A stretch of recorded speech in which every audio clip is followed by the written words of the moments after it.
In this video, I show you how to fix unable to open camera. You cannot use more than one application that uses camera at the same time. Camera will close problem. For fixing this problem, go to settings, then go to apps, then tap on see all apps. Now scroll down, find out camera app, tap on camera, tap on force stop, tap on OK, tap on storage and cache, clear the storage, then delete.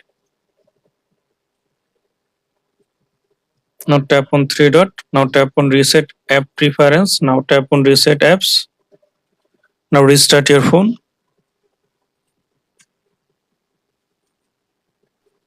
After restart your phone, now open camera app. Now I hope that this method fix. You cannot use more than one application that uses camera app. Thanks for watching. Don't forget to subscribe.